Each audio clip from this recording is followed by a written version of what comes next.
Sungguh masa-masa menjelang akhir zaman itu akan terjadi sebagai berikut. 1. Taslimul khaffah. Terjadi gerakan eksklusivisme.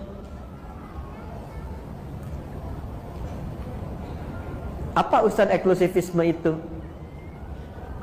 Cara pandang yang mengkhususkan sesuatu di semua aspek. Jadi kalau bergaul sama golongan ini aja, yang itu nggak bisa berbaur. Kalau mengaji khusus ini aja, nggak bisa campur dengan yang lain. Bahkan untuk memberi salam pun pada golongannya aja, yang bukan golongannya tidak disalami. Itu kata Nabi. Sekalipun dia sama-sama muslimah. Assalamualaikum ukhti. Apa ya? Ibu kan masih bid'ah. Hah? Jadi yang dulunya afsus salam kepada siapapun tebarkan rahmat, kasih sayang, salam. Ibu dulu kan kalau bertemu masih assalamualaikum ya.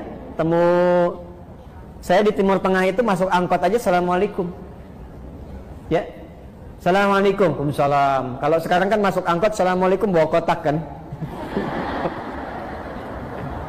Nah ini akan terjadi gerakan-gerakan yang terbatas kata Nabi. Dekat-dekat akhir masa itu sudah nggak kenal lagi silaturahim yang luas, mulai terputus. Kemudian yang kedua apa? Ini yang terkait dengan penjelasannya. Fusyuwat tijarah. Sudah mulai menyebar berbagai jenis jual beli, transaksi jual beli. Di kata Nabi semua jenis perdagangan jual beli itu ragamnya udah banyak. Sampai-sampai di hadis lain taqarubul aswaq, cara mengakses dagangan itu jadi lebih mudah. Sekarang terjadi tidak? Dulu ibu kalau mau ke Kosambi naik angkot ya, naik ojek jalan dapat di situ pulang kan? Sekarang keluarkan handphone, klik datang sendiri ya. Terjadi belum? Sudah terjadi? Dan sekarang luar biasanya ragamnya jadi banyak ya pilihannya. Klik makanan banyak semua pilihan. Model jilbab banyak tuh kelihatan. Jadi ibu mau klik apa aja keluar produknya banyak kan? Di satu segmen itu banyak ragam. Kata Nabi mendekat kepada akhir zaman itu akan terjadi ragam banyak sekali dalam konteks kehidupan ekonomi. Dagangan modelnya banyak, satu menu bisa banyak. Ibu kalau keluar saya tuh bingung tuh. Sate aja sekarang banyak. Sate A, sate B, sate C, sate ini. Ya. Kemarin mau kurban grade-nya aja banyak ya. Kurban grade A, kurban grade B, kurban grade C dan sebagainya. Ya, yang jadi persoalan apa? Sampai-sampai saking banyaknya peluang berdagang itu, istri ikut membantu suami hadir di dalamnya. Fatu'inul mara'atu zawjaha fit tijarati, itu hadisnya. Maka suami mulai melibatkan istri dalam bisnis, dalam dagangnya. Atau kadang-kadang istri inisiatif nyusul suami pengen sama-sama dagang. Terjadi nggak sekarang? Kan? Kayaknya, Pak, Mama buka ini aja deh, gitu ya. Bapak ke kantor, Mama pengen buka ini. Salah tidak? Salah tidak? Sampai di sini hadisnya tidak menyoal. Ibu mau dagang? Silahkan. Ibu mau berniaga? Silahkan. Tapi yang jadi persoalan adalah ketika sudah mulai merasa sukses, baik dan seterusnya, istri naik posisi dan merasa melebihi suami, dan disitulah kemudian mengambil tanggung jawab nafkah dalam kehidupan rumah tangga. Muncul persoalan. Dampaknya apa? 1, mulai mengabaikan tugas pokok. Ini yang dimaksudkan. Akan terjadi masa menjelang kiamat saat perempuan ikut kepada aktivitasnya laki-laki. Maka yang terjadi apa? 1, pokok fitrahnya mulai berubah. Bu masih ingat tadi penciptaan dengan laki-laki sama sempurna tidak? Sama. Walaupun sama-sama sempurna, ada bagian yang beda tidak? Baik, laki-laki punya rahim tidak? Tidak. Perempuan? Walaupun sama-sama wajah, laki-laki perempuan dah kelihatan beda atau sama? Beda. Saya kalau ngelihat Kang Ugi, oh ini udah pasti laki-laki, nggak mungkin perempuan, ya kan? Jadi kalau ibu keluar, udah pasti laki-laki nih, perempuan nih, ya kan? Baik, maka nanti kata Nabi akan ada tuntutan-tuntutan.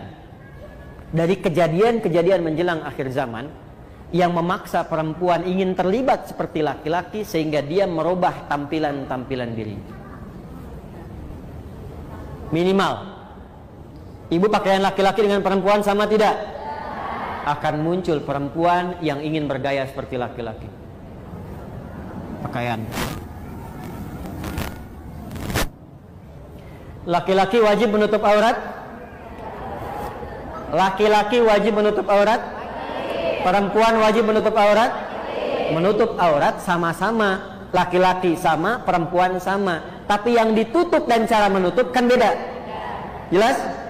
Akan terjadi perempuan mengenakan pakaian perempuan tapi ingin seperti laki-laki. Ada sekarang? Ada sekarang? Bahkan beberapa tempat dibuat seragamnya sama kayak laki-laki kan? Yang paling menarik, boleh jadi sama-sama berjilbab tapi auratnya masih tampak. Jelas? Maka hati-hati. Kalau sudah masuk ke situasi itu, pertahankan bu ini healingnya. Jangan berpaling. Sebab ketika diikuti itu, berpaling dari ketentuan Allah, yang terjadi nanti akan marak apa? Karena pakaian sudah berubah. Awas hati-hati. Aurat yang ditutup terbuka. Aurat itu kan kalau sudah terbuka memancing ya perilaku-perilaku yang tadinya tidak terjadi bisa hadir. Konsekuensinya apa? Zina. Jadi makin marah. Zina. Tuh. Jadi makin marah. Makanya ibu sering baca kan tanda-tanda menjelang mendekat ke kiamat banyak zina tersebar kan? Nah pengantarnya itu dari situ awalnya. Laki-lakinya begini, perempuannya ikut berpaling. Tidak dilarang kalau ingin beraktivitas, ikut bekerja misalnya atau menyalurkan hobi. Tapi ketika merubah tampilan fitrah, itu yang jadi persoalan.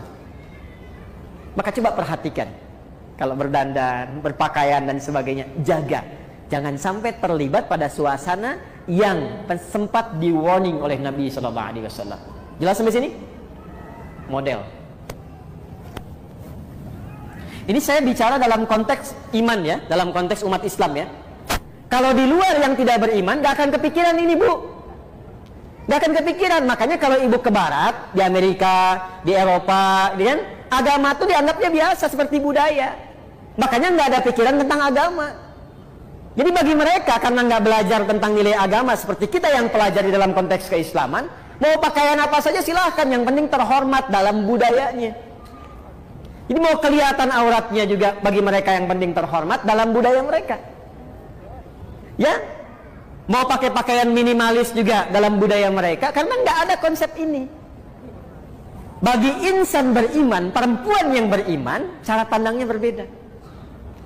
Jadi kalau ada budaya misalnya di barat dibawa, ya dalam konteks bisnis sah-sah saja. Tapi dalam konteks kita beribadah sebagai seorang perempuan muslimah, perempuan mukminah yang beriman, boleh nggak mengadopsi itu? Boleh nggak mengenakan pakaian yang serupa? Ketika itu dilarang atau berpaling, dalam bahasa judulnya ibu, berpaling dari situ, maka yang terjadi pasti persoalan. Saya cuma sarankan saja, selesaikan persoalan itu sebelum pulang menuju Allah Subhanahu wa Ta'ala.